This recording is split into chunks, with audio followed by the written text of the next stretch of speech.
संत के सुसाइड की inside story, महंत की मौत का अनसुलझा रहस्य, सवालों में संत की सुसाइड मिस्ट्री। अखाड़ा परिषद समेत समूचा संत समाज आज शोकाकुल है। बीते रोज जब अखाड़ा परिषद के अध्यक्ष महंत नरेंद्र गिरी का शव फंदे से लटका हुआ बरामद हुआ तो इस खबर ने हर किसी को हैरान किया। उनके किसी भी अनुयायी के लिए ये यकीन कर पाना मुश्किल है कि महंत नरेंद्र गिरी आज हम सबके बीच नहीं है। फिलहाल ये माना जा रहा है कि महंत नरेंद्र गिरी ने फांसी के फंदे से लटककर मौत को गले लगा लिया, लेकिन संत समाज को इस सुसाइड पर यकीन नहीं है। आरोप है कि महंत नरेंद्र गिरी की साजिशन हत्या की गई है। अगर इतना बड़ा संत हत्या के लिए विवश कर भी दिया गया है तो इसके पीछे कौन है, क्यों हत्या करनी पड़ी? अगर हत्या भी बात आती है, हत्या क्यों करनी पड़ी? इतनी सहजता से इतना बहादुर संत हत्या क्यों कर लिया? ये सारी चीजें, बहुत आत्महत्या क्यों कर लिया, बहुत सारी बात है। क्योंकि आत्महत्या स्थिति जो है बहुत बड़ी समस्या का प्रश्न लेकर के आई है। क्योंकि हत्या उनकी हुई है या आत्महत्या हुई है, दोनों की जांच के बाद खुली होगी, लेकिन सीबीआई जांच हो जाएगी।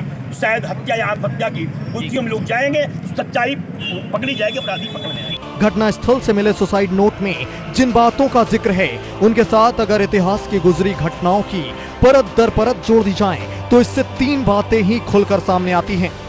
मठ बाघंबरी गद्दी के उत्तराधिकार का विवाद, मठ की संपत्तियां और शिष्यों से विवाद। इस सुसाइड मिस्ट्री को लेकर जो नाम सबसे ज्यादा आरोपों के घेरे में है वो है नरेंद्र गिरी के शिष्य महंत आनंद गिरी। लंबे वक्त से बाघंबरी गद्दी मठ के उत्तराधिकार और गद्दियों को लेकर उनका अपने गुरु से लंबे वक्त से विवाद चल रहा था। हालांकि आनंद गिरी ने अपना पक्ष रखा है। उनका कहना है कि यह हत्या ही है, लेकिन उनको फंसाने के लिए किसी ने नीच स्तर की साजिश की है। बड़ा षड्यंत्र है। हम गुरु शिष्य के बीच में कभी कोई विवाद नहीं रहा।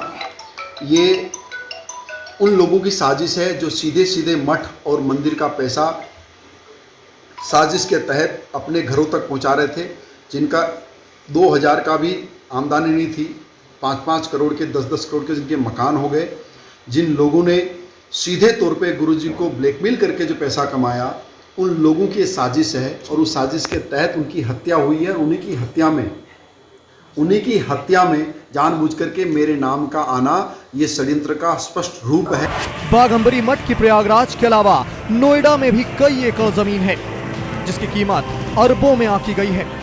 इसके अलावा मठ और संगम स्थित हनुमान मंदिर से भी करोड़ों रुपए की आमदनी होती है। नरेंद्र गिरी का अपने शिष्य आनंद गिरी से इसी बात को लेकर विवाद भी हुआ था। आनंद गिरी ने आरोप लगाया था कि महंत नरेंद्र गिरी ने कई बीघे जमीन बेच दी है और पैसा अपने रिश्तेदारों को दे दिया है। यह जग जाहिर है कि श्रद्धालु मठ में करोड़ों का दान करते थे और इसी को लेकर कई संतों के बीच विवाद की भी खबरें थीं। आनंद गिरी समेत तमाम संत नरेंद्र गिरी पर रकम में हेरफेर का आरोप लगा रहे थे, लेकिन इन आरोपों की पुष्टि कभी नहीं हो पाई। अलग अलग संतों ने अलग अलग वक्त पर यह सवाल उठाए कि हनुमान मंदिर में जो लाखों का चढ़ावा चढ़ता है वो कहां जाता है? करोड़ों की कीमत की जमीन कब और किसको बेच दी गई? इसको लेकर भी यहां के महंत एक दूसरे पर आरोप लगाते रहे हैं। यानी साफ है कि अगर ये मौत साजिश है तो इस साजिश के तार संपत्ति विवाद से भी जुड़ सकते हैं। फिलहाल ये कह पाना मुश्किल है कि महंत नरेंद्र गिरी की मौत की असल वजह क्या है। इससे जुड़े हर राज जांच के गर्भ में हैं और जांच अधिकारियों का दावा है कि सुसाइड मिस्ट्री से जुड़े हर राज बहुत जल्द बेपर्दा होंगे।